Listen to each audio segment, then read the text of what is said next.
What's going on, everybody? Welcome back over to The Big Thing, and it's Shang Chi, the review. Yes, absolutely. I did not see it, but I am going to be talking to Coy Jandreau, who did see it. And, man, I can't wait. I have so many questions about this movie, and Coy is going to not only talk about his great experience being there at the premiere and running into Kevin Feige and doing the Coy Jandreau selfie thing that he does and does well.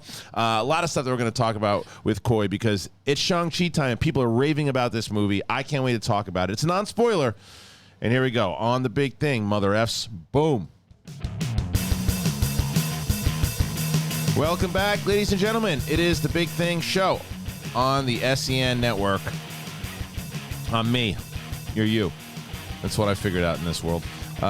Anyway, everybody's raving about Shang-Chi, man.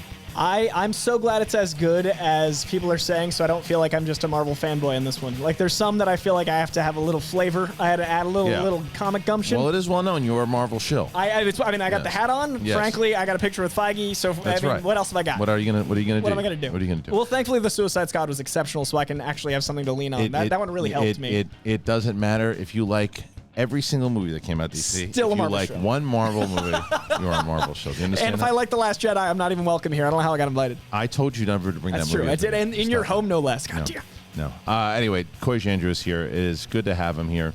Manager of the Quirky Mercs, an absolute genius when it comes to these movies, to hear him break down stuff. I will tell you there's going to be a million references, and I'm going to nod my head as if I know what Coy's saying, and the answer is I know nothing, Jon Snow. And we will. Also, I know that I talked about Eternals on Friday, but I am going to be talking about it a little bit with Coy also because there's tons of stuff that I want to know how this all pans out, man. Like as far as how this new Phase 4 is coming, because as I mentioned real quick on Friday, The Eternals might be the Marvel movie that I've been looking for and didn't realize I was looking for because it seems to have everything. Like it's kind of built for me. The type of I like this the overall Iron Man superhero type of movie. This seems like even otherworldly, people been around for centuries, epic type stuff. It's like almost like Dune's coming out, but it's got like a Eternals has like a Dune. The cast is similar too, like the type of actor, the texture of the film feels very Dune. And like I said, in the thing on Friday is that I was worried about Angelina Jolie being in that movie because I was like, oh, they're just going to turn this into an Angelina Jolie movie, and it looks like she's just part of the cast. Yeah, and she's an ensemble, and that's rare. And that's the caliber of the cast that she doesn't look like it's the Angelina Jolie and Friends show. It says a lot about her too that she's just like, no, I just want to be in it. Let's do it. Give me a cool role. Yeah, and let's make it work. I talked to her at Comic-Con about it, and the mythology of it is what was drawn to her because she's big on mythology. She's big on that whole like Greek and depth of these characters. Felt like that. And this is that. It had like a Troy feel to it. Sword and sandal pick, dude. I'm pretty pumped up about that one. But we are going to start with Shang-Chi here because the reason why I knew nothing about this movie at all. Yeah, like comics, nothing. How it fits into anything, nothing. I know it's a full-on origin story, which I think that you might have said in your tweet that it's like a full-blown, like the best origin story since Phase 1, since Iron Man, right? Yeah. So what makes this movie so good? It is an MCU film without feeling like it's stuck within the confines of the MCU. A lot of times, like it's the opposite of Iron Man 2.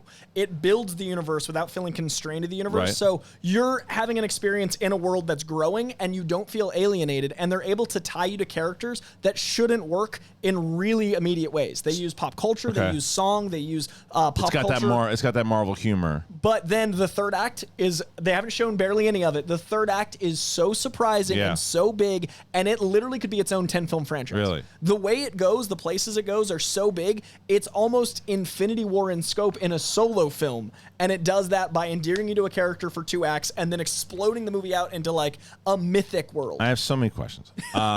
And I think one of the questions that I have is because I think sometimes, and I said this with Brett the other day, sometimes when people go to premieres, especially when you haven't been in a theater as much lately and it's the first big Marvel premiere, that it's a little intoxicating when you go and everybody comes out like, wow, like, was there any of that kind of obviously going into it, but at the end of it, do you think it added to it? Have you seen it since? Because I know some people have seen it since. I haven't seen it since because I wanted people to actually get to see it. I think it's a little like, there's limited seats, you guys. I see you going double dipping. But I did go to the Black Widow premiere, which was at the El Cap. So I got a little taste of that pizzazz. Right. So this wasn't my first. Did you love Black Widow? I did, but not as much as this. Okay. And that was my first. So Okay. technically that would be my... That would be the first. fervor. That's the first drug. Yeah, exactly. Right. This is my methadone now. I'm just staying on. You're off the sauce. Yeah, exactly. I'm just pacing myself, my MCU. To me, what made this so captivating in theaters was, since I hadn't seen the third act on screen, I was expecting one movie, I got it, and then it was like I got a bonus sequel built in. So what was intoxicating about it was, the thing I liked, actually, it's a perfect example. Black Widow, what I liked about it was that it reminded me of The Winter Soldier, which is my favorite MCU film. Okay. And I liked that because the brutal action and the style of violence and the rapid It's like a Bourne edits, Identity movie. Exactly. Yeah. That feels really brutal and tangible. You feel like you could meet the Winter Soldier in the street and that'd be terrifying, Right. but then you also feel the paranoia of the government watching over you. That's a very tangible movie. Black Widow captured that again. This is the opposite. This is all the action is beautiful poetry and it's long drawn out and it's like an art house film, but it also feels like you're in a world and then your world explodes. So give me a movie that it's comparable to outside of superhero movies. I would say it's Crouching Tiger, That's what I was Hidden gonna ask. Dragon Okay. meets Amblin 80s films meets hip hop culture. I like that. That's a good. That's pretty. Do you see Dope? Yes. Imagine Dope, E.T., and Crouching Tiger had a baby. Okay. That is an eccentric baby. It's a great baby. That's why it's doing a so great well. I think baby. it appeals to different people that would normally like this kind of film. I mean, like I said, I'm martial arts films. Grew up on them, loved them. The Raid 1, Raid 2 are some of my favorite movies over the last like 10, 15 years. Some people have been comparing some of the martial arts to Raid 1, Raid 2. I get take it easy when I hear that. Yeah. I haven't seen the movie, so I don't know, but the Raid 1 and 2, have you seen both those movies? I have. The martial arts in those movies, to compare them, I mean, that's like saying, oh no, you should try Papa John's, man. It's just as good. It's just as good as Prince Street in Manhattan. It's good. Mine's a little weirder. Mine would be the Drunken Master era Jackie Chan meets Jet Li's The One. Okay, see that to me, when I hear that, I go, okay. From the trailers, I could see that. And I think that's more fair. Okay, but also, I mean, the Raid it's another animal. It's such a different animal because it's such a lower budget, and it's The Dark Knight. It's like a superhero film that's up here. and it's so dependent on the martial arts of it. It's as much of a character, and I'm sure it is in this too. But like, it's a Marvel film, so the Marvel, you have that added money that, like you said, it's so big and grand that the Raid 1 and 2 are not big and grand. They're big and grand as far as the overall martial arts, and you're like, how are they pulling off those tricks? But there is a scene in this that I get the Raid comparisons Yeah. because what it does that the Raid does so well is it uses the Z-axis. So you've got your X and Y axis. Yeah. I've never seen martial arts in an American film use the Z-axis like the Raid does. Okay, so maybe that's why people are comparing. You see in the trailers briefly, there's a scaffolding scene where Yeah. they're fighting on the side of the building. Yeah. They use the depth of the building as much That's as fun. the width. Okay, so that's probably the comparison. So there's some, too. and there's also a bus sequence, Yeah. which is briefly in the trailers, and they use the depth of the bus. So Bill Pope was the cinematographer who did The Matrix. Yeah. Whoever choreographed these fights talked with Bill Pope for months because you feel he's using the camera like a character, and the martial arts actually make the film the most different from Marvel that I think since Winter Soldier. That's what intrigues me about the movie, because that's when I saw the first trailer after knowing nothing about it, and then seeing it, I'm like, okay, this is what Marvel has done famously, is take movies and make them different genres, whether it's Doctor Strange or whether it's we just talked about Winter Soldier. Even the first Spider-Man was almost like a John Hughes type feel to it. Guardians was like nothing else at the time. Absolutely. So then being able to, and then we just talked about Eternals and how different that looks. So being able to do that, that's what is intriguing. So tell me about the story, though, without spoiling anything. What's the overall story, and why should I care? So the beautiful thing about Shang-Chi is it's a family story, but I actually think this medium is better suited for it because you can only invest. I love comic books. With all respect to comic books as a medium, you can only invest so much in a family dynamic in a comic book about like a father and son if you don't know the comic already. Right. You can't just pick up a Shang-Chi and go like, man, daddy issues. You need to be invested. Right. Yeah. Whereas in a film, you can see Simu's eyes, you can see Tony Leung, who's incredible in this, as the father, and be like, oh, there's a lot going on here. And they expound on that with a mother-daughter relationship, a brother-sister relationship, a father-son relationship. But what's interesting, a lot like The Runaways, is there's a criminal element that you actually understand the basis behind. Yeah. So there's no villain here. It's a guy doing something for a reason that he feels justified in, and a scale of mythic quantities. Right. So everything is like The Runaways, a small scale villainy, but you add a family dynamic, you add martial arts, you add a mythic quality. So everything is as contained as an argument over a dinner table, right. but instead it's martial arts and traveling and dealing with thousands of years of mythology. That's good. So all of that meets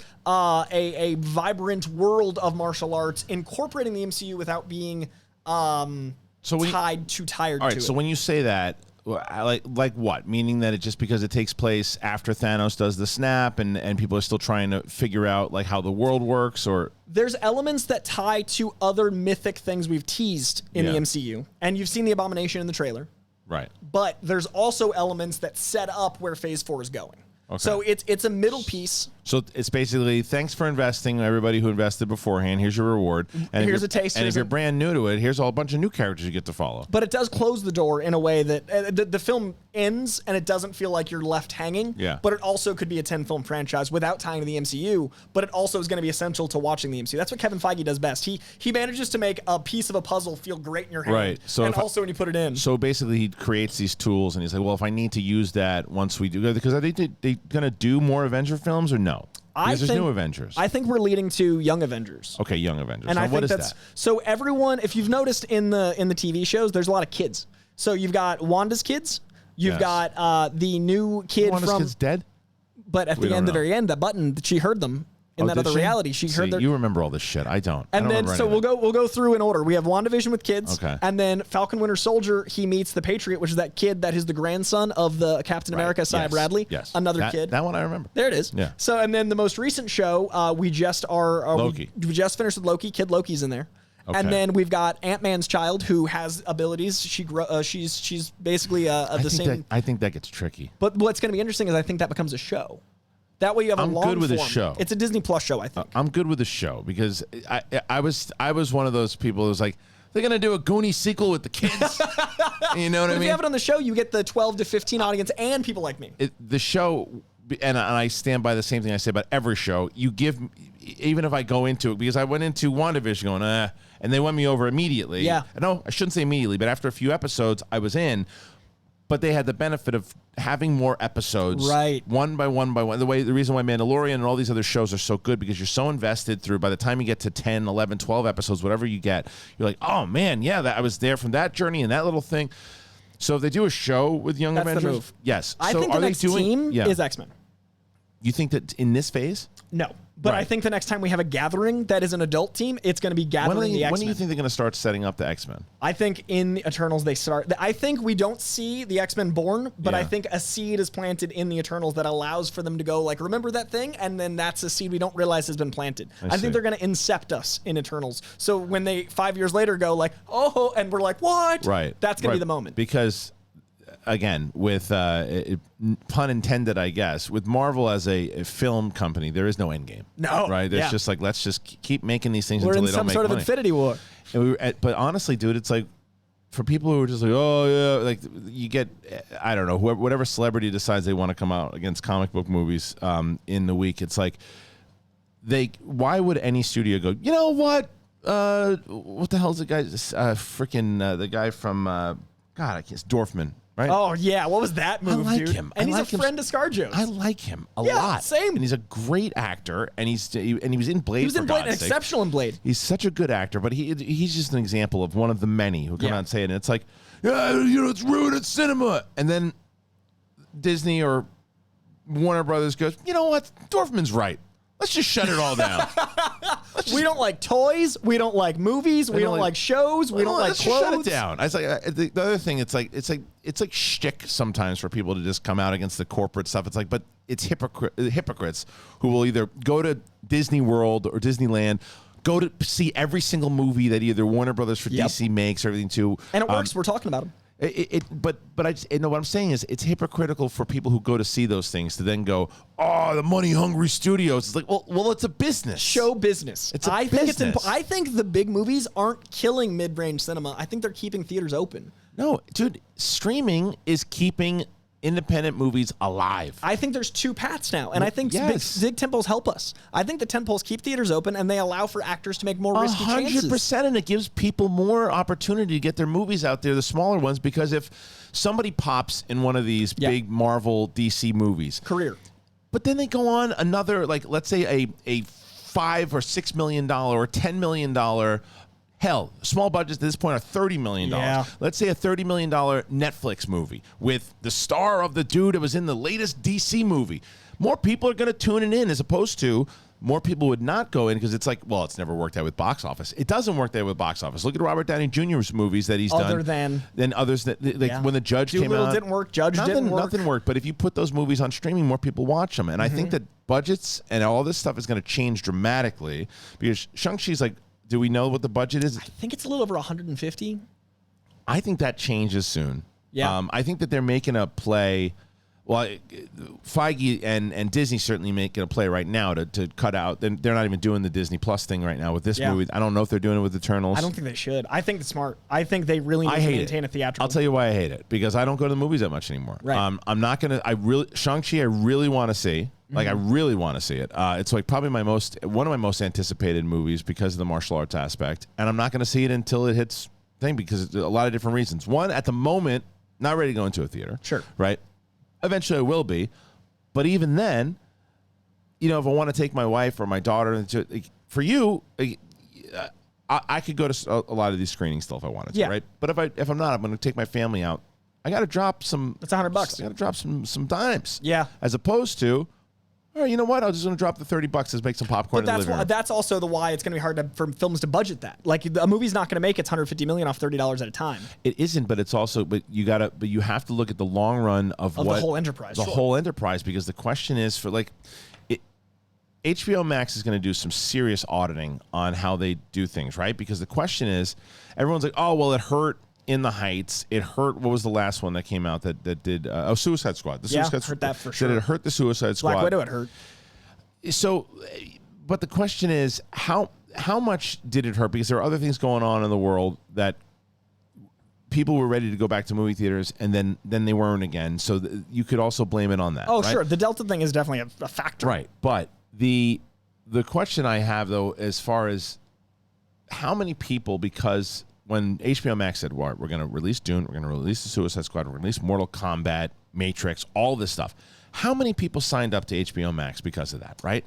Plenty, but not as many as the cost of 10 people watching it on one. Yes, but and that's my point about budgets being audit, changed, because those movies were not meant for the HBO Max model. Right. Because instead of them going, look, we know we're going to take a hit here, but let's see if we can get a lot of subscribers in because of this thing. And versus your Palm Springs, which is like, 40 to 50 million. Right. Hulu made that money because they got a surge of subscribers because of how good it was. Because that's the future. That's what I think people will start to do, because I'll tell you, man, Eternals, I know Eternals is probably a big budget movie just from the cast alone, right?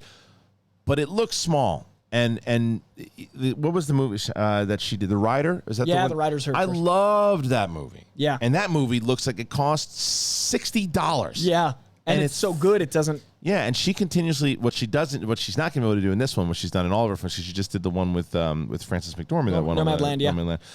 She uses like real people in her movies. And you can't she do ain't that doing with that in heroes this. here. She ain't doing that in this. But I think that's what Disney was planning before the pandemic. I think Disney knew the writing was on the wall. That's why the shows are so high budget and invested, because if you want to spend $120 million, do it over 6 hours. Right. Then you subscribe. 100%. And I think they already had the writing on the wall for where things were going. This just accelerated it. So I think that's why Young Avengers on TV. Yes. I think that's why Xmen are going to be both platforms. I think we're going to have X-Men movies and we're going to build independent. Yeah. We're just going to see a giant thing happen in the next 10 years. I do. I think they shift focus on how they do it in general, because what people do, when I think it's unfair for people to say, well, Black Widow failed, the Suicide Squad failed, In the Heights failed, because again, those movies were not planned out to do the streaming thing. They're planned out to be in the theater. Next year, there are going to be movies that are going to be made for the idea of, okay, because people, whether everybody's back in the world living the way that we used to live or not. People have gotten comfortable, and families, and like just parking in LA. In my situation, like leaving to park, like sometimes I'm like, I guess I'll stay home. Stay home. Like, That's what I mean. And because of technology and because of the things like movies, like I think it was just recently Denis Villeneuve came out and was talking about Dune and how it shouldn't be watched on screen on TV at all, and it should just be in theaters. And it's like not everybody can get to theaters, dude. Yeah. Like, and especially with families, it's like I think that this strategy, if done differently, and maybe I don't mind as much as I want it now. Yeah. I don't mind the 30-day window thing. The 30, 40-day window. I think that's how Marvel goes forward. I think we get 4 Marvel films a year going forward because I think originally they were going to work up to that and then it happened because everything got stacked. Yeah. I think we get 4 Marvel films a year, go quarterly, and then I think we get between 4 and 6 shows. I think there's going to be rarely Makes a sense. week without... And Star Wars, too. And also, Star Wars balances, obviously, the weeks they're Yeah. missing. But I think there's going to be rarely a week without Marvel content, and therefore the people don't notice the 30 days because they've got X, Y, they have and other Z, stuff that they can and watch. then you've got Yeah. a year-round Marvel... It's just a machine. Right, and I think that makes a lot of sense if you're doing it that way. But the only thing I will say, if you're giving me that 30, 40-day window, don't charge me $30. Once it pops. Don't once it's at home. You put it on Disney Plus. I signed up for Disney Plus. You put it on Disney Plus. If it's $30, 34 days afterwards, That's I'm a different paying $30 or conversation. $40 because it's coming out and I'm watching the same day as everybody else. Right. That makes sense. Okay, but. No. Now it's $30 if you want it 40 days after it's been in the theater. I don't think you can pay-per-view post. Like, I don't think you can do, like, and it's already out. Like, that's not how it's like, well, now it's on demand and other people are going to pay $20 for it. And you can still, if they put it on Amazon, because right now you can go to Amazon and get Black Widow for like $20, $30, right? Okay. That's different than $6 plus. It's different than putting it on Disney Plus, which is, I thought, because I'm a Disney Plus subscriber, that I should...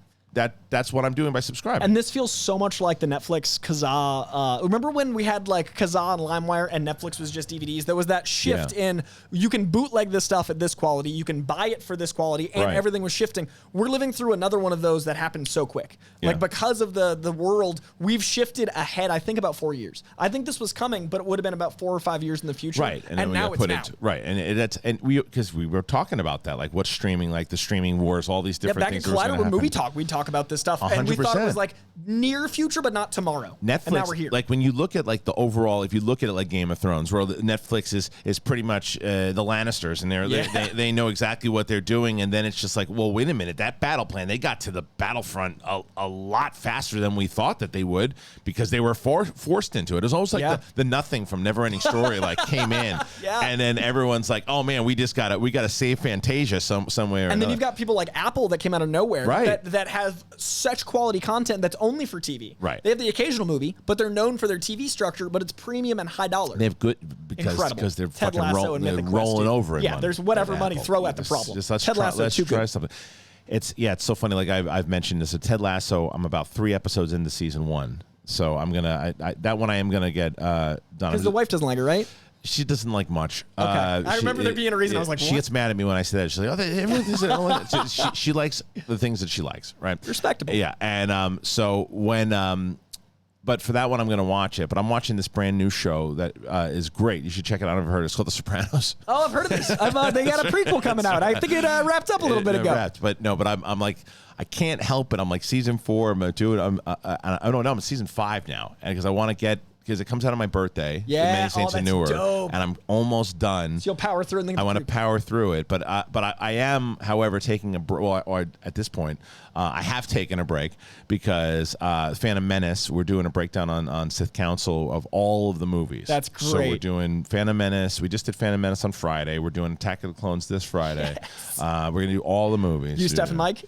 Well, Steph and I did the first one. Got it. And I think Mike's going to be able to do the second one. And we're just going all the way through all 11 movies. I was going to ask if is it the spin-offs too. That's fantastic. Yes, we're just not doing the animated movies. That's fair. Or the animated Clone War movies, but we're doing all of them because by the time we finish them, we think we're going to be getting into Boba Fett. Oh, that's perfect. Yeah. And I'm a Solo apologist. I think more people should visit it. It's not great, but it's not as bad as other things. It's just, this thing with Solo for me is, and I've said it, people are tired of hearing it, but like it's not a bad movie. The problem with the movie is that it just shouldn't have been a Solo movie. It should have been about a different bounty hunter. Yeah. I mean, or a different person. Yeah, just another rogue, fun, charming guy in space. He's a good character. That character is just, not to me, it's not Han Solo. Yeah. Yeah, and Proxima, Lady Proxima in the beginning drives me crazy. And every time someone brings up Solo, I want to have John Hoey on this show because every time I see him make Solo 2 happen, I start to shake because I'm like, because immediately, and not against their movement, but against the fact, why didn't Lady Proxima have subtitles? Yeah. It's like, instead, when she shows up, and you've seen the movie enough, right? She pops up, and imagine if she was like,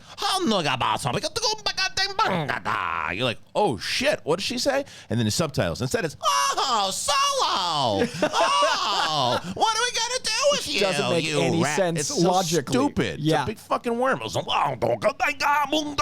reason for English with those characters, and it drives me crazy every time. Crazy. It should be like a thing. Yeah, make it a moment. When aliens know basic, like, holy shit, this guy knows basic. But Hoey, this is why you get the matches you get. Sorry.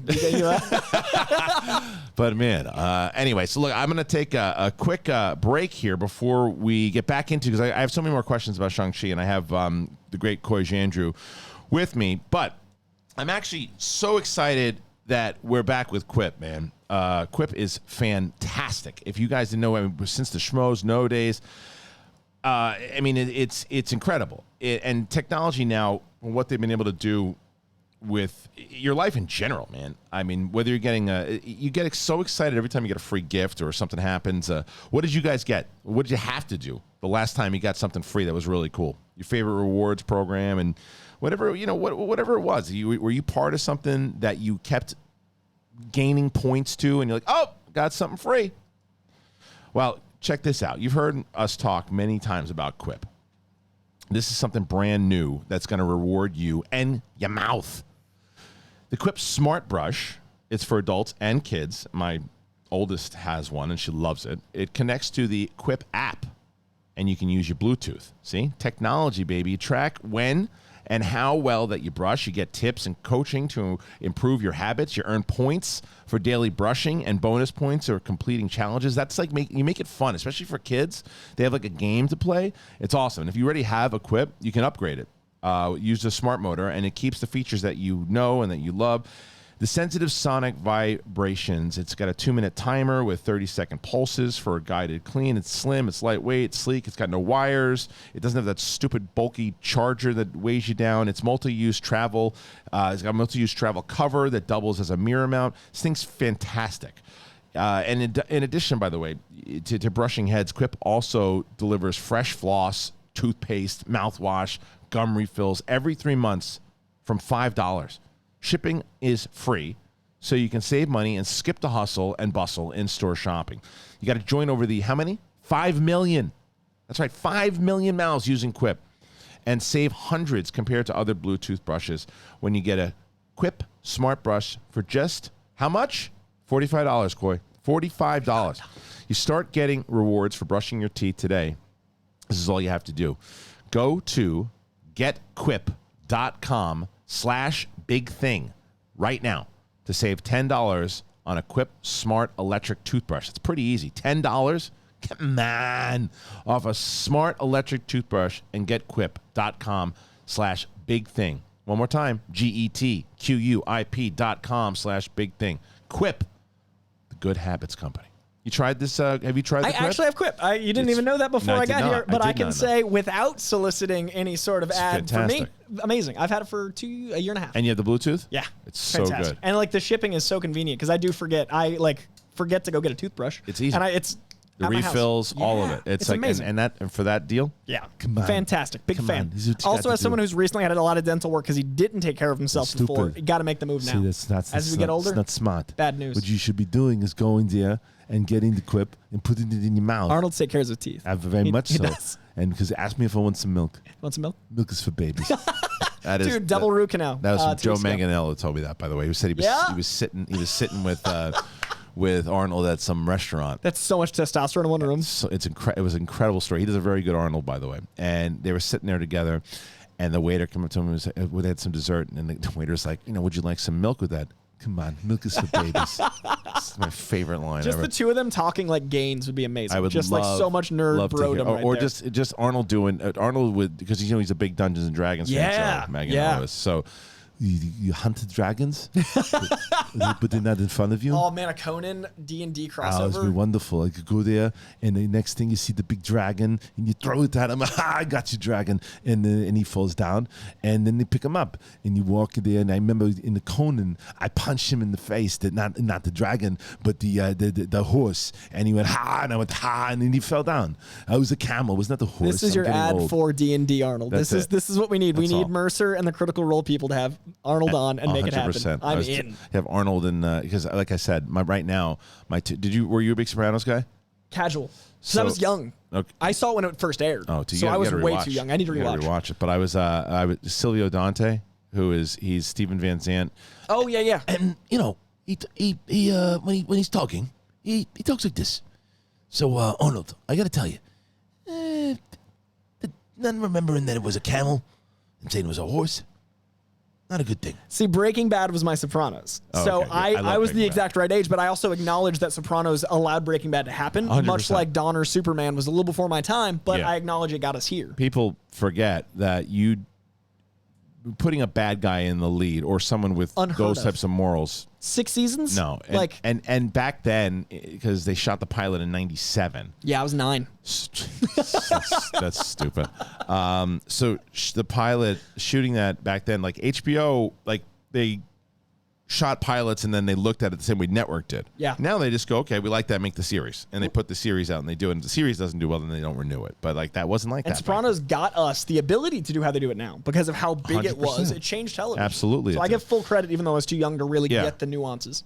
Anyway, back to Shang-Chi so give me an overall score of what you're going to score this film overall. I gave it an A-. It is actually I can even run you down. I scored it my number 10 Marvel movie. Of all. Isn't that hard to do though because it's so fresh in your brain? And because there's so many different types of movies. Right, but isn't that hard to say that it's in your top 10 after because you just saw it? Because I was able to separate what flaws I saw in it versus others, and I basically went by flaws. I went negative. So the things that bothered me about other movies, the elevation of that. So that probably won't change on a rewatch. See, if you go positive, it does affect you. If you I'm go hesitant. Negative, I'm actually hesitant doing that now, honestly, and not to cause problems with anybody, but I'm hesitant after Last Jedi. That's fair. Of doing that kind of stuff because I famously talked about this where when I saw it in the theater, I didn't tweet about it because I didn't know what I just saw, and I was like, I'm not sure if I really liked that. Sure. I go, so I know it was a well-made film. I can't tell if I like that. My villain problem is my big Marvel problem, and this doesn't have the villain problem, which puts it automatically in the top half. Villain problem in Marvel's been getting better. Oh, infinitely. Phase 3 and 4 have been they figured out what the problem was in Phase 2 and they fixed it. It's so funny how it was like, okay, there's another shit villain, and then because even though I think he redeemed himself in Falcon and Winter Soldier, what's his face? Baron Zemo absolutely redeemed himself. Zemo is pretty worthless. But that's the beauty of the way the Marvel Universe works is they can retroactively improve. 100%. It's amazing because the continuity is so tight. Yeah. They can go like, oh, this is what he was doing in this day, and then like just put the scene in. And well, you understood him a little bit more, even though they tried to set it up in Civil War. Yeah. Civil War was all about So Cap much. and Tony. Yeah. That's really what I mean. And he was just there. Right. He was the catalyst, so he needed to be there, but he also didn't get enough time to be interesting separate of the catalyst. Like Loki was really the kind of first villain in Avengers. Yeah. And I thought he was a good villain, right? But it was so funny how quickly Killmonger to me became the best villain. For me, it's Killmonger and Thanos are like right there. And then Thanos came around and then dethroned Killmonger so quick. And I was like, oh, finally been waiting for someone to be the king of the villains, and it's Killmonger. I remember being on Movie Talk going, this is the guy. And then Thanos comes out, and it's like, okay, Thanos to me is the Vader of Oh, 100%. He's one of the best villains of all time in cinema. But what's interesting about the what they learned, I think they actually learned it from Marvel Netflix, is they learned that the villain has to be as interesting and have the right motive as the hero. Because Kingpin is the exact same character as Daredevil with motive. Right, if you're just looking at motive. Yes, and so speaking of motive, and at this point, what if the T'Challa one has been on? Yes. You've seen it. Oh, yeah. Thanos is a good guy is fantastic. So great. And it goes back to that, and sorry, spoilers, it's on Disney Plus now. The motive that you're talking about is not really there, and they turn that motive into a joke. It's like a used car salesman. Like he's like a guy that has like this golden idea. Conspiracy theory guy. He's like, I think this is the move. And you're like, dude, that sounds like genocide. And he's like, nah, if you look at it this way, Captain Genocide is the best nickname. It's hysterical. Because it also addresses the conversations we've all had, like, why didn't you just make more resources? Right. And it's really cool that they can make just one choice where T'Challa would handle being Star-Lord better than Star-Lord, and having a conversation with Thanos is all it took. Yes. That's an amazing what if. And that's what makes that show so strong, is you can literally, it wouldn't work unless we were 13 years into the universe, though. Unless we were this invested in these tiny little choices. But right now we have what if Shang-Chi, the Suicide Squad, and an Eternals trailer at once, and it doesn't feel like the same thing. No. All four of those things Very feel different. completely unique. Very to different. And I think that's why for what if, what they're doing right now, how many have you seen? I've only seen the first two. I didn't watch the 3 screeners. I like them week to week. I saw all 3 of them, and it's funny. Each one got, like, because the first one I thought, as much as I like Peggy Carter, I just thought it was basically Captain America, but what if she was Captain America? And the pacing instead? was really rushed. It was weird. It was like it's like they just pretty much just took her, said, okay, all the things that happened to him just happened to her, and there was nothing really different except she went into the machine, except him. She's great, and she was great. She's a good character, but like, it felt small, and it shouldn't have started small. Right. I like that they started. So if they did that and they started with that one, fine. Because if they continue to do what they've done in 2 and 3, then it just keeps going up. Because 2 is great. Yeah, 2 is great because even though it's like, okay, well, they just replaced T'Challa in that role as Star-Lord instead. But it changes everything. But it changes everything. Drax's family's alive. Thanos is like. I was gonna say if they made him, I'm like, oh, but he's why. Because if they were going to make him like Star-Lord and then he starts cracking jokes and doing all this, but he's the same guy. He just happened to He's just good. He's just a good dude. Yeah. And everybody, and freaking, what's his face? I'm so bad with names that I would get crushed in it. Michael Rooker. Yondu. So Yondu is not same relationship but different. Yeah. And treats him differently and talks to him like he talked down to Star-Lord. Yeah. And he treated him like, and he respects T'Challa because he would. Also, you could argue that T'Challa's better off as Star-Lord than maybe the King of Wakanda, because all the restrictions he has as Wakandan, he clearly wants to be free of them. It enhances both characters. It's really good. And then the third one is without going, but that one's not out, so I'm not going to spoil it. But people have seen the trailer, I guess, for it. It's like the Avengers. If the initiative didn't go the way it was supposed to, genius. That really worked for me. Yeah, it really works for me. That was my favorite one out of the 3, and I love the second one. That's impressive. I love the second. And this is all right now, so everyone that's like the bubble's gonna burst, everything's so similar. I've not felt like anything was similar in a long time. Yeah. I think there's arguably 4 giant properties out right now, all based on major comics, not just indies. Major comics. None of it feels the same. Here's another reason why it's not going to burst, is because of what we were just talking about. It's an empire. Besides it just being an empire, because you can't just turn out, because you can make great food and then you just start and you open up a chain of restaurants, your food gets crappy, people are going to stop eating it. Sure. I think that what we were just talking about before with the independent and the streaming movies, like, they have a place to live, whether it's Apple or Hulu or Netflix or Disney Plus. There's always there's a place to make smaller movies now, right? Yeah. The big budget movies are going to want to live in the theater because people are going to go back to theaters. People are going to see it. You're going to see less. Like, the tickets for the $30-40 million movies, a lot of people aren't going to spend the money for it. And those that will still will. Yes. The Lemleys will still have people that are diehards. 100%. And it just, and it's like you get Netflix, what they did with The Irishman, where it's like, okay, look, it's going to get a mass thing, and then we'll put it for people who want to go see it in the theater. I saw it in theaters. Right, they can. Yeah. But movies like Marvel movies, they're going to continue to have that big audience, and it's very similar. People are going to know how they compare the two. Marvel movies to me right now are very comparable to The Bachelor.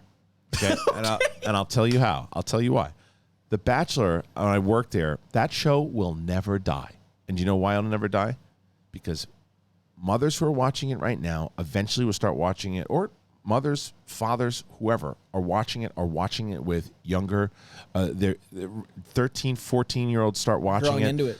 15, then they start watching it with their friends when they're 17, 18, 19, then their 20s. Then there's it plays to housewives, it plays to everybody. Middle America, it plays to I mean, there's so many people that love that show, and it keeps going on and on and on. Marvel, same thing. We're on the second, arguably going into third generation of Marvel fans. That's what I mean. 2008 was a while ago. So because there's so much content and so many different characters, and now because of streaming, where you can go and say, all right, I'm going to watch the entire phase Marvel, and then you're like, oh, I'm done? No, you're not done, because now there's something else. Well, I was so hooked into it, and now, but look, now there's this.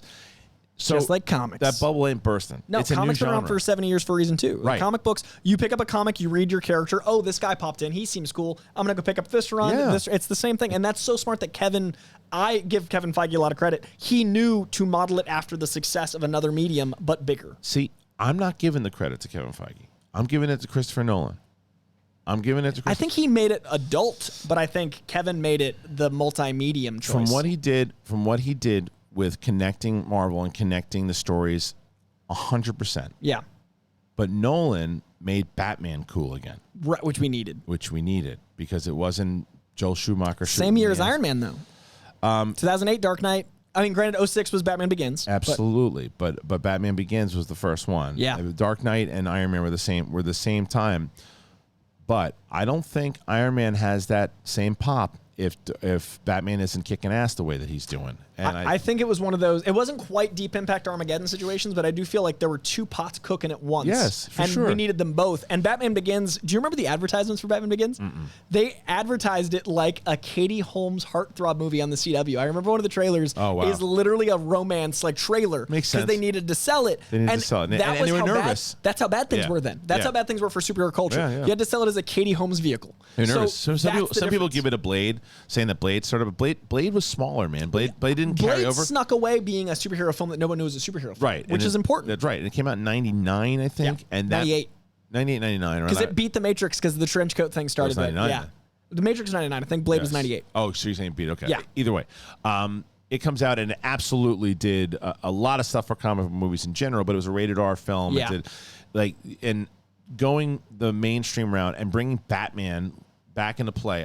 And some people will say, well, X-Men. Yeah, they were huge. Because X-Men from 2000 and on, but I think that still people weren't carrying it over the same way. And then when Marvel was able to connect it and make it Right.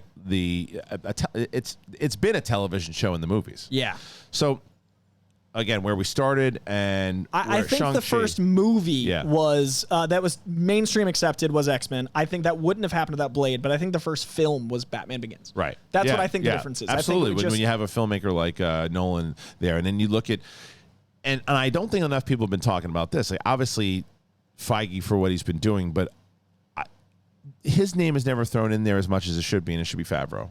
Oh my God! It's not. It's like, look what he's done for everything. Star Everything. Wars, like Lion King. people This- don't give him enough. Well, Lion King is what some people will get mad about, but like I happen to think that for what he was able to do without doing Lion King. For if you love Mandalorian, then shut the fuck up about Lion King, because he developed a lot of that technology and a lot of the stuff that he's working with, And it kicked off a whole new genre. That's what I'm speaking 100%. to. Mandalorian's new genre, Yes. Marvel new genre, Lion King new genre. Swingers is a new genre. Like Favreau consistently. he's a fan of this stuff, Yeah. and you can tell. And I don't think his name is he's not given as much credit for what he did in both Marvel and now Star Wars, right? Because people are going to forget this, even though it's such a cesspool sometimes. But like the Star Wars was in bad shape when Mandalorian came Yeah. out. It was in bad shape. It was so much. I stopped talking about it. I'm like, I don't want to talk about Star Wars anymore. I'm like, it's not fun. It sucks. Everybody fucking hates each other. I'm like, this sucks. Yeah. It's making not the material itself, but just being. It just felt dirty, and because people just didn't like what came out in that new trilogy, and it was like it felt like politics. You and I have talked about. Yeah, this. I avoided it till Mandalorian. Mandalorian's what got me back Same- to talking about Star Wars. Same. And then Bad Batch and all this, and then watching, because I think for even the naysayers of the new trilogy who were like, oh, this is going to suck too, and then they see what's put into it, like, okay, well then there's hope of the stuff that I like, and then there's. It seemed like same page type stuff. I think Favreau and Filoni obviously very responsible for that. But continuing on and giving Feige the credit is continuing on this narrative of learning how to change, shift, do genres, and he's doing this apparently with Shang-Chi. I absolutely think Shang-Chi is a movie that will benefit from the theater, but it's so good it will be good at home. I do think Kevin loves the theater experience enough that what we're going to get is like weekly comics are going to be like the Young Avengers on TV, and then we're going to get annuals in the theater. I Okay. think we're going to get like the big tentpole movies are It's still like going to be similar to Star Wars. Yeah. So Yeah. I think what Feige's been able to do is look at the medium of comic books and see like, Yeah. oh, that's a $10 issue that goes here, and then Right. weekly issues are $4, they go here. And I think he's modeling things after that. I wouldn't be surprised if we start to get things that feed directly into each other, where there's going to be an origin on TV, and then you see them fully formed in a movie. Right. So you can if you watch a movie, you don't have to have seen everything before it, but it would help you. Right. So I think like the X-Men, for example, we might get a Cyclops, a Storm, all these characters on TV. On TV, okay. And then we see them in movies after they're fully formed. I could see the Xavier School for Gifted Youngsters being a show. I love that. And then the X-Men in the movies. I would love an X-Men show. And then you could do X Factor, Generation X. You could do all the different side X-Men You know teams. what you can really do with it also is that what TV allows you to do, that I'm glad that they're going to be able an opportunity to do this now, is it allows you to test out, very similar like wrestling, right? Okay, with this person, we got an angle for this person. Let's see how the crowd pops for them, if they like them or not. Well, you know what? We just debuted this X-Men, this new character. Yeah. Fans didn't really respond to him. We were going to do like a whole spin-off movie. Well, let's shift. You know who they're really responding to? So-and-so, who we just cast by accident and did some really great choices with that character. All right, let's get the writers in here. What if we do this with the character next week instead?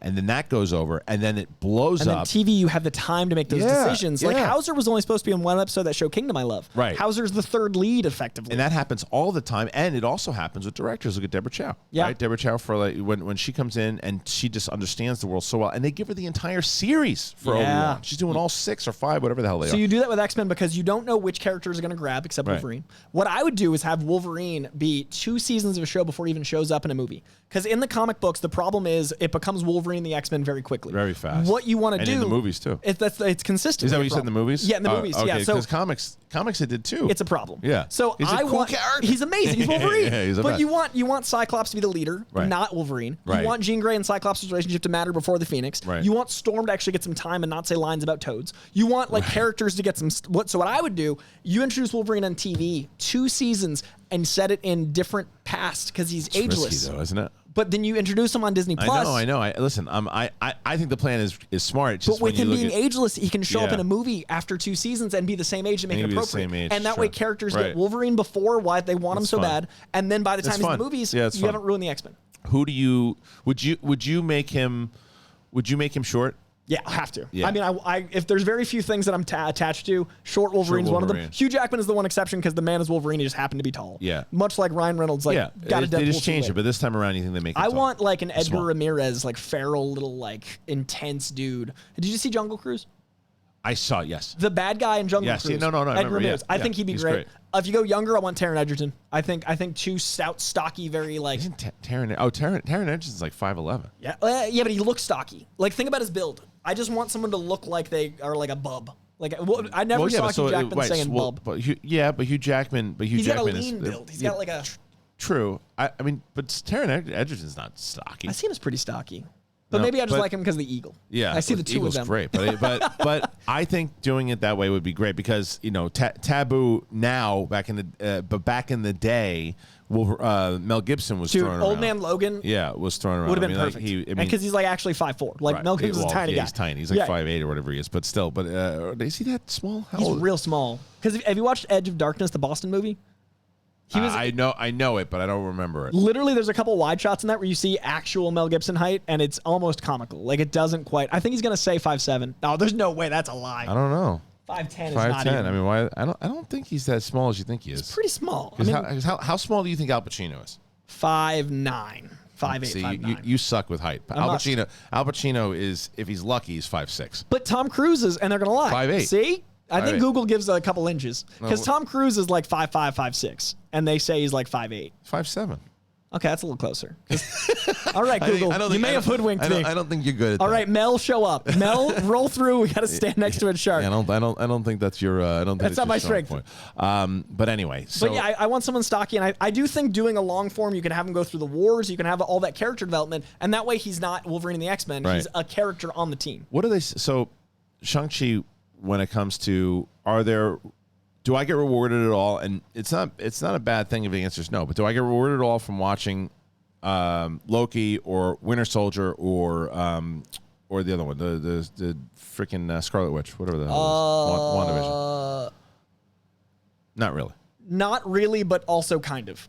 Okay. When you see it, will make sense. So there's a reference, but it doesn't. You don't. It's not you don't, mandatory. But you don't need to watch, which is fine. Which is what I think is the smart move for now, until it gets more established. Of course. I think they need to really make it so it's a 1-and-1, like starting Phase 5, where you need to watch the lead up, and then it's like the payoff. The only show that I felt like, holy shit, you might really have to watch this in order to know what's going on was Loki. Loki is going to change everything. Because the moment in Loki where the multiverse starts is like the snap. That's like the whole thing. Because like that pretty much just said, okay, well now we know that all the Spider-Man shit, that's all going to go down now. Because Doctor Strange is now an Avengers movie.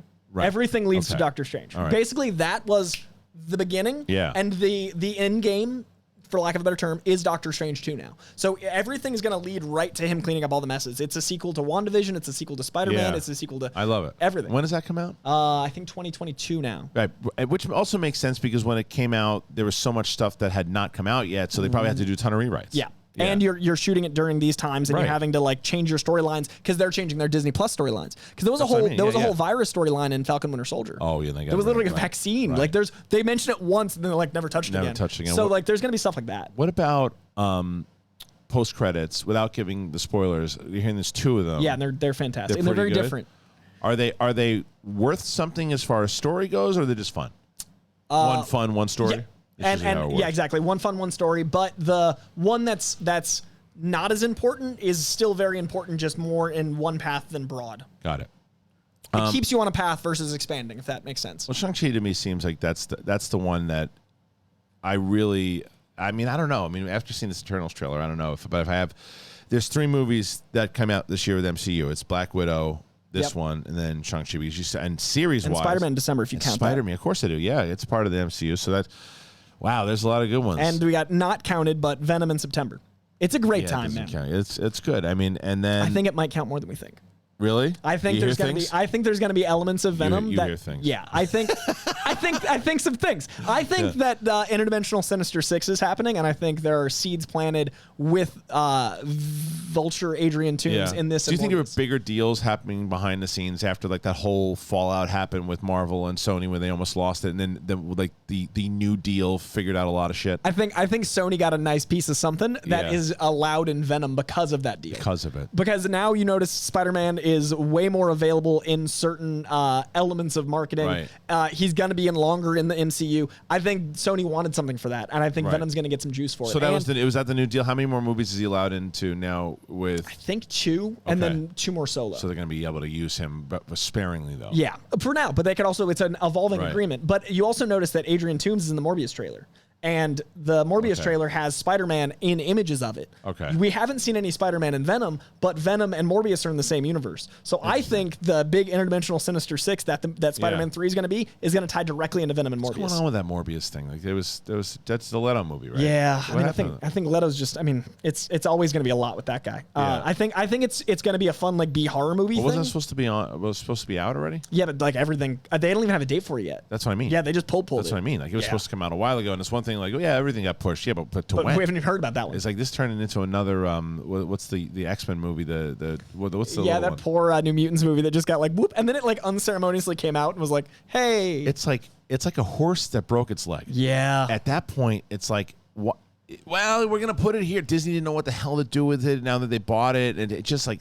What a way to end a franchise that started so much. Yeah, it's such a rough ending. Yeah, in that movie, it's just like, just put it out. No one's going to see the fucking thing anyway. And like Deadpool, I think is going to revive a lot of that love. But I think there's going to be like much like Guardians, I think Deadpool's going to be its own little corner. Deadpool 3, right? So yeah. They already confirmed rated R. Yep.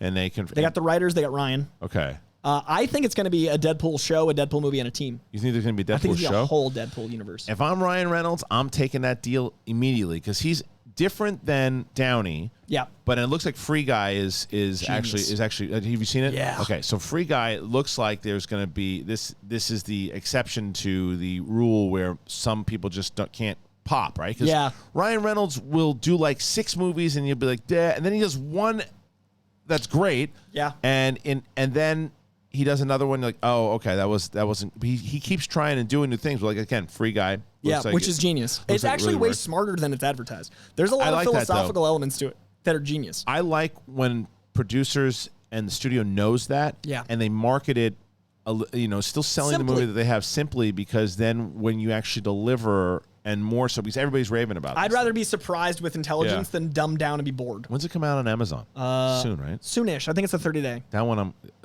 gonna if Because it's been out a week already, so. but you can't pay for it yet. Not yet. No, see that one I'm gonna pay for. Right I think Ryan is quietly one of the best entrepreneurs in town. 100%. Because of Mint Mobile, because of aviation, Yeah, and like he puts it in his stuff, and like you notice it's in his movies, but like he tucks it in. Yeah. And then he's got this whole empire, and he's able to just consistently be fresh, Right. so he can make riskier movies, which I think is great. Because this indie works great. Like he's in. Have you seen The Nines? He's got this great movie. Assume called, I've seen nothing. Corey. Okay, so there's this movie called The Nines. It's literally a metaphysical journey where he plays 3 characters that interweave like a poem. Oh, okay. And it's like all Ryan Reynolds opposite Ryan Reynolds, and it's you can't take those risks unless Right. you got Mint Mobile and these things. What was the one he did? Shit, there was one that he did. Buried. Yeah, was a incredible. good one. Big risks. Yeah. Like that's a very bold That's thing what I to mean, do. though. He's got a different type of career because he's just so charismatic. Yeah. That you always take a risk with that guy. But that's why I think Disney's in the Ryan Reynolds business. Yeah, of course. Much like Downey, I think he's going to have way more control than most other actors. Yeah. I think Deadpool's going to be a bigger fixture. I would argue Deadpool should be the only one that actually relates to both Marvel and the X-Men. If I was doing it, that's what you would assume. but right? I don't want X-Men versus Avengers. I would rather have the X-Men get to exist, not Yeah. saying they're in another universe, but just over there, and then Deadpool's allowed to be the guy that like references Goes that back he's and in the forth. universe. Right. Because I don't want too much convoluted 20 team plus 10 team. Like that seems like it's going to get messy. Yeah, I'm curious how they're going to play that one for sure because they're making a lot of moves. But before we take off here today and close this one out, let's circle back on the Eternals trailer because it came out on Thursday last week, and I didn't know anything about it. You know, Yeah. like again, I'd seen the trailer. I knew that both the King of the North and Jon Snow Yeah. were in it, and they were back together. And man, this trailer looks good, man. And I really like her a lot. And she's from, and like I said, I love the writer. Yeah. Love the writer. I was skeptical with putting Angelina Jolie in there because I didn't want it to become an Angelina Jolie star-studded project. Doesn't seem like that at all. I love that they tell you inside the question, why didn't you guys get involved Yeah. if Thanos is around? You know? And that's a smart way to set up with the character that Jon Snow plays. Okay. It's a great way because he's basically Whitman is his character name. He's the Black Knight, and he gets a sword. Who's and the main character? The King of the North? basically Icarus. I think he's a bad guy. Oh, you do? I do. I think he turns. I think everyone else loves humanity and he's sick of it. Okay. That's my theory. All But I think Whitman, who's the Black Knight, I think he Yeah. doesn't become the Black Knight until the 3rd act or a post-credit scene. Okay. So I think he's our eye line as a human going like, what are these Eternals? So that sets up that they could fight each other, which would Exactly. be incredible. I think there's a love triangle involving him Okay. and Icarus. Okay. And I think that's going to be basically the dynamic of a human who gets imbued with power versus these gods that love humanity. And what's cool about his sword is it's basically Right. the anti-Mjolnir. Instead of being like, you're worthy of this, like Yeah. you got to be kind of a dick to wield this. Right. The sword makes you a worse person. So It's like I almost think like the Ring. Yeah, exactly. It's the yeah. Ring, but it's like this dark magic similar Yeah. to the Ring. But I think we're going to see him become more and more malicious and sarcastic while still trying to save people. And I think that's going to be setting up its own other thing. So I think we're going to get the beginning of Yeah. the Jon Snow thing. Because you're going to have to set up and this goes to the evolution of just Marvel in general. Long gone are we from Tony Stark selling arms and then having to build a suit in a cave. It's just a human story of, oh, this guy knows tech, and that's it. Now we're in time, parallel universe. You're speaking my language. It's Like, this is the magic. dude, I looked today, I Googled time travel possibilities and the use of water, right? Because for some reason, every time I turn on a fucking faucet, whether it's the bath or whether it's the sink, a memory flashbacks from a time in my life. Cool. And it's a specific memory, and it's weird because it's if I turn on the sink, it's a particular time in my life, same time period. Yeah. Whether it's like 2003 or 2004, it's the same time period. But in the bathroom, when I'm giving my daughter a bath and I turn the water on, it's a different time period, and it flashes That's in. amazing. So it's sense memory. I don't know what it is, but whatever it is, it's like I said, why do I keep doing? I'm like, is there something with time and Yeah. consciousness and all that? And so all this shit with Eternals and Loki and all that, this is the stuff I'm locked into Phase 4 because this is the kind of crazy shit that I like. I'm gonna go and I'm gonna enjoy and shove popcorn in my face during the end game and Yeah, your and Black all this Widows stuff. and your more contained. Sure, and I'll have fun watching them. But this is the stuff where I could like geek out about, and it's sci-fi sword and sandals type shit too, and that's my favorite type of Owen stuff. Wilson and Loki having conversations about existentialism is my favorite stuff Marvel's done. Like, just those conversations. Yeah. Winter Soldier's my thing because it captures so much of comics, but I want to just have those conversations be the forefront. So if Eternals can capture that through these broad concepts, because there's a lot of religious overtones in that trailer, like the 7 days creation, that's obviously very Jesus-based. Like, all of these things, and these are creatures that have more power than humans that try to protect us, but also are watching over us. So there's going to be so much fun going through thousands of years of mythology, but also dealing with all the Marvel Universe stuff that we've had only in this much time. Which is really fun. But what? So what's everyone's? Obviously, there was a big thing on Twitter that everyone's like, "Oh, it's Galactus," but it's not Galactus. It's a Celestial. So that's Aberith, the accuser, the Watcher. He's got something. The name I forget. Is he the right guy? Now. Is the he judge? Is he? Oh, he's the judge. He's the judge. The Watcher Aberith is the Jeffrey judge. Wright. Yeah, that's Uatu, the Watcher. Yeah, okay. It's Aberith the judge, and he's one of the Celestials. Celestials basically. I think in this continuity they're going to invent the Eternals as a furthering of evolution. So I think they're going to be more robot-based, but furthering their evolution, make something like the Eternals. And I think they are basically going to be one of the cosmic entities responsible for creating the universe. So we've started to see a little taste of that, like in Loki. So Uatu is something that just watches. We're going to get the Living Tribunal, who's responsible for the ramifications of choices. He's a cosmic entity that basically tries to keep things on a just path because he sees all realities at once. All of these things are coming to play, and I think in the Eternals we're going to see like the fabric of space time and who created. That's what I want to see. It's going to be insane. And then between this year is it's funny because this is like this is a year for me that I'm really excited for certain movies. Whether it's this one for sure, even though I haven't seen it, the Suicide Squad, the Dune, Matrix, dude, Matrix coming back. Like those movies alone. It's like, okay, that's, and then obviously my most anticipated right now is The Many Saints of Newark. Yeah, of course, you're in the zone. I'm in the zone right now. So it surpassed. And it's August. We still have much less like 5 months. Yeah. So what do we got? When is Hawkeye coming out? Hawkeye's November. Hawkeye's November. Yeah. All right. So then, and Boba Fett is December. Yep. Spider-Man's December. Spider-Man's December. Matrix, I believe, is November. It seems like a November movie. So October is Many Saints of Newark. September's Venom, which I'm stoked for. September's Venom. So yeah, it's tons of so now it's like every month something big is coming out. And we're living in a time where it's dense. Like The Matrix blew my mind in '99. It changed cinema. Yeah. There's no way they're coming back if they're not planning to do that again. Like, they're not coming back with a limp script. I mean, they got to fix 2 and 3, man. They got to fix 2 and 3. And I don't think they would unless they have that. If I'm Warner Brothers, I'm going, give me number 4. Yeah. Let's see what we got. We'll talk about that. And if it crushes, then I'll greenlight 5. But if I'm Keanu, Carrie-Ann Moss, or even Yahya, I'm not touching it unless it's great. Yahya's career is perfect. And that dude has only done good stuff. Keanu's very similar to what we were just talking about with Ryan Reynolds. Yeah. But different, because Keanu Reeves will do this thing. Stinker, stinker, stinker, stinker, stinker. Mega thing you remember for the rest of your life. Stinker, stinker, stinker. Mega thing you remember for the rest of your life. Like once a decade, he's the guy for like 2 years. I would take his career 10 times out of anybody else. And he can make so many risks because of it. It's like, oh, okay, he just did this movie no one's ever heard of that's directed TV. Oh, he just did Point Break. He just did this movie that nobody ever talked about. He just did Speed. He did this movie nobody ever talked about. Bill and Ted. Then and he came back at Bill and Ted. Matrix. And then he does John Wick. Yeah, and it's like, dude, that guy's got the best. And somehow the nicest guy still. Like somehow like that's it. He does all of this and he gifts motorcycals. Like he just is this wholesome, incredible dude. A good human. Like, but I think that's like some karma of like he can come back from that because the world just like he's good. Ryan Reynolds, they hear the same thing about him. Like everyone that has ever been sent me gin for my birthday. What was that? Sent me aviation gin for my birthday. Oh, nice. Yes, so an absolute angel person. He's a nice human being. So anyway, look, it was a pleasure talking to you. First time on Big Thing. First time on. Gotta come back on. And guys, honestly, go check Coy out at Coy Jandreau, obviously. And you can check him out at the Movie Trivia Schmodown. He's hosting the first place Quirky Mercs. They are from crushing -2 to #1. Which is nuts. Which is really Historic. crazy. It's a good thing. And that's on the Schmodown channel. This channel, if you have found us, please make sure don't only comment and like the video. That's obviously very important. But what we need you to do right now is subscribe and click that notifications thing. YouTube, it makes you do it, makes you work. And in order to help us out, if you like the conversations that you heard today, click all notifications. So make sure you know. Big Thing, it's on every Monday, every Wednesday, every Friday, 9 a.m. to 10 a.m. PST.